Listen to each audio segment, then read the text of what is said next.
Oh, heck, you know what? I'm gonna have to start over. Now, I am sure you're watching and thinking, my gosh, that has never happened to me before. Hey gorgeous, welcome to my channel, Soil and Margaritas. I garden in central Indiana. We are a new zone.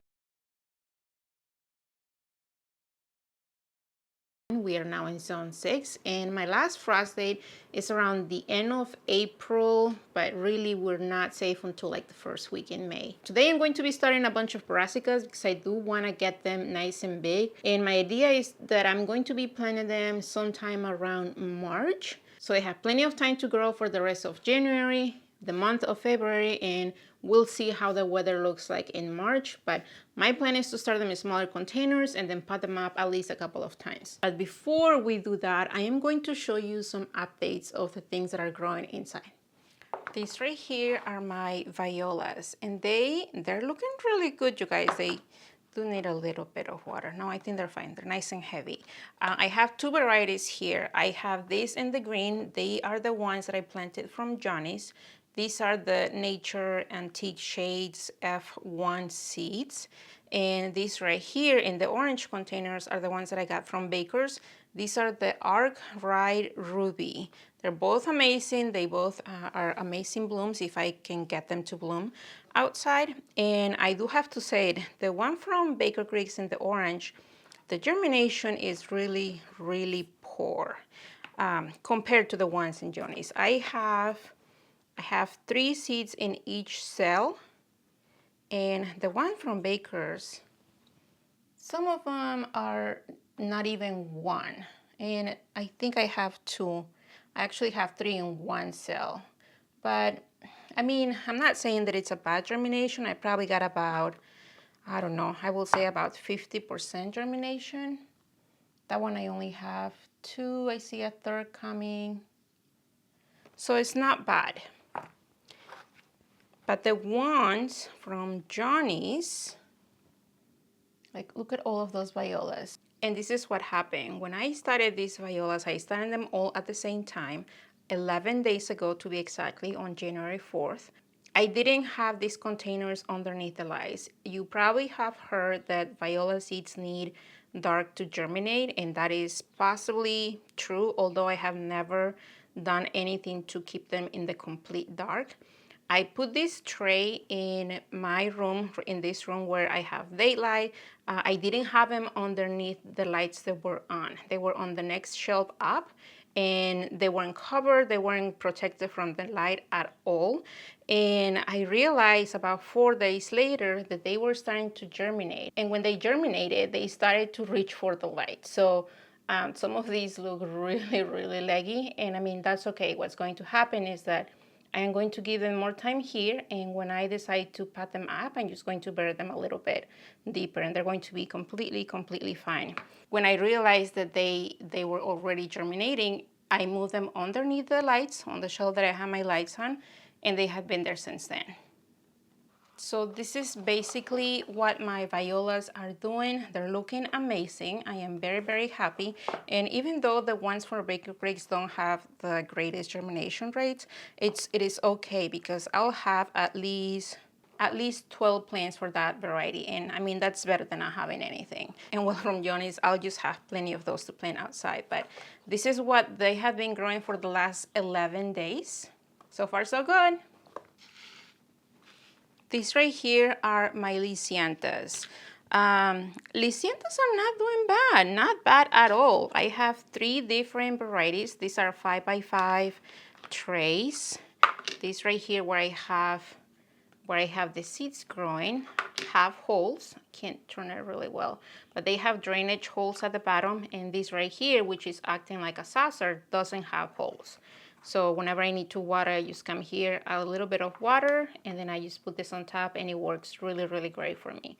This right here is the one that has the best looking lishiantus. And these right here are the Roseanne Brown. You can see my super fancy tagging with the colorful tapes.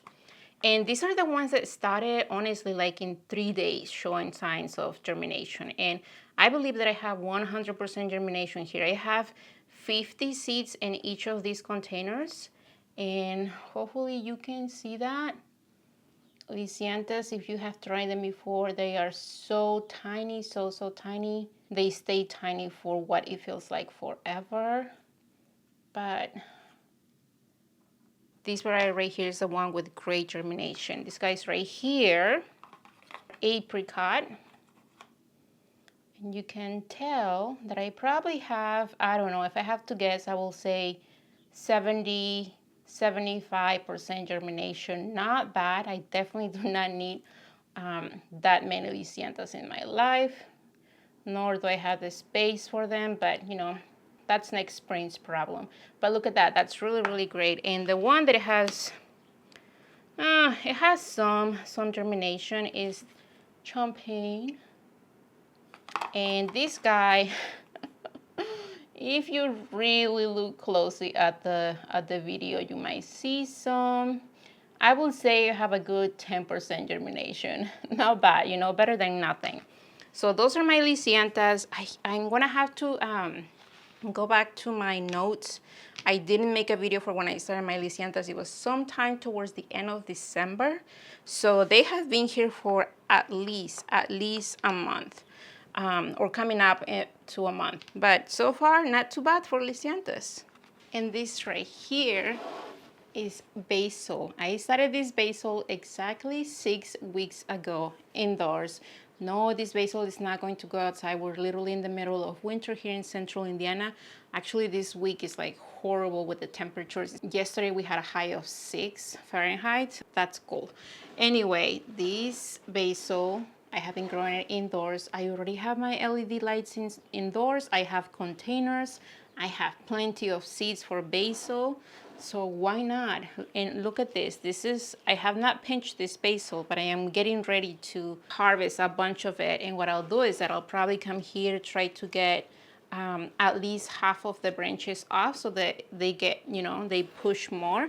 But if you have already some sort of seed starting station where you have some lights and you have some containers, even if you don't have containers, you can just use empty yogurt cases, the containers where you get your vegetables at the store, save those. Let's look at that. Look at that beautiful, beautiful basil.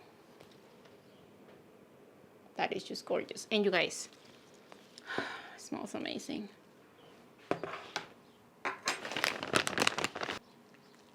The way that I use this potting mix, which by the way, I don't use seed starting anymore.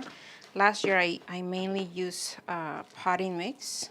But the way that I use the medium is that I add a little bit of water. I don't try to get it soaking wet. I just want to make sure that I don't have dry medium flying everywhere. So adding some water to it before I put it in the containers, it helps with that. But it also, for later on when I decide to water those small containers, it helps the medium by not allowing it to settle too much. So if I start with wet medium to begin with, it's better. And that's just a personal choice. I know that a lot of people that start seeds indoors, they don't get it wet first. So decide for yourself. Decide what works for you.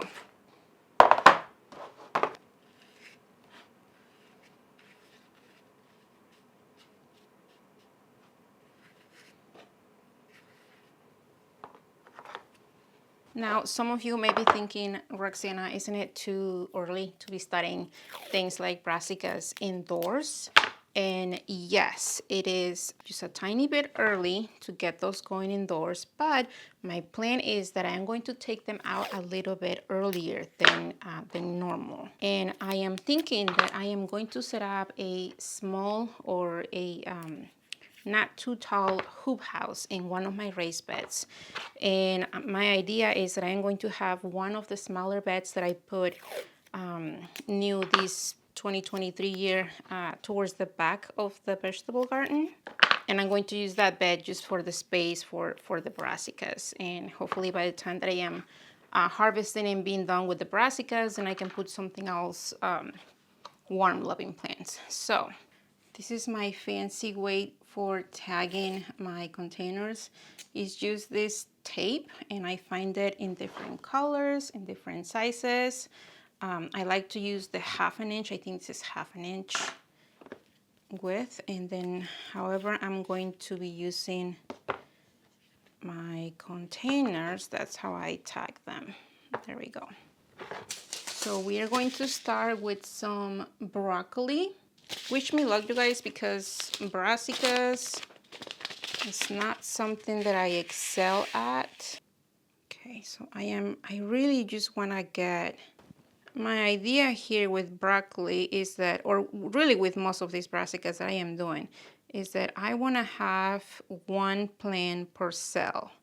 So right here, this line right here is just going to be for broccoli. It's a little piece of wood.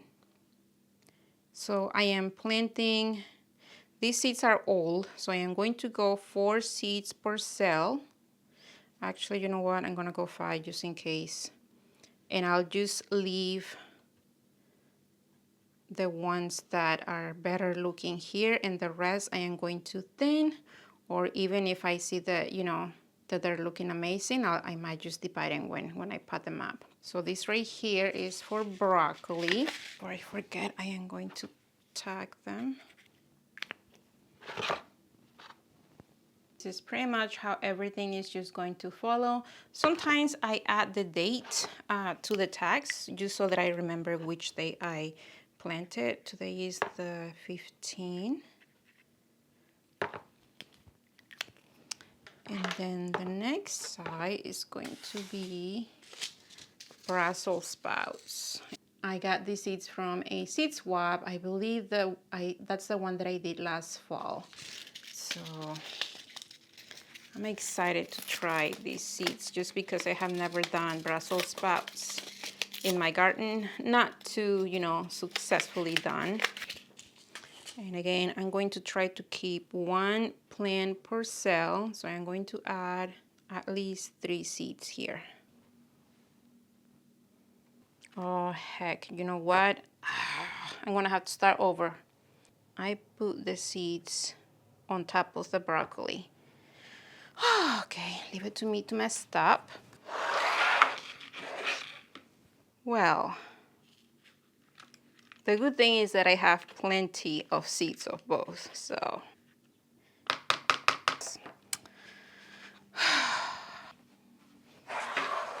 Now, I am sure you're watching and thinking, my gosh, that has never happened to me before.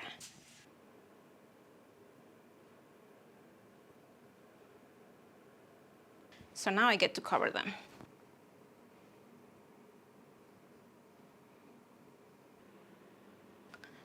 Okay, my video making game is not really on point today. At some point my camera stopped recording and it didn't really tell me. So I was just talking, you know, into the universe with nobody listening. But I have all of my brassicas here started. I basically have broccoli, Brussels sprouts, kale, bok choy, and 2 types of cabbage, green and purple. Some of the seeds that I use, especially for the bok choy, are really old, so I really went heavy with the seeds, hoping for some germination. And with a lot of these, if I do have great germination, I'll probably just divide them when I pot them up. I'm expecting them to do great, but if I just get 1 seed from all of the seeds that I put in each cell, then that will be fine. And as I was talking about it, and as I mentioned, my plan is to have these guys out early, protected with a low hoop house in one of my beds, and hopefully I get to show you that if these guys make it well here. I'm also planning, when I plant these guys out, I am also planning to do lettuce and spinach. But my experience with starting those indoors is that they go really quickly. So I am going to wait, I don't know, at least 2-3 more weeks to start those inside. That way they don't, you know, they don't flower indoors. That is all for this video, you guys. I hope that it was enjoyable for you. I hope that you get inspired to maybe start doing some things in your own place. If you have already started doing some seeds, let me know how they're doing in the comments because I would love to know. Until the next time.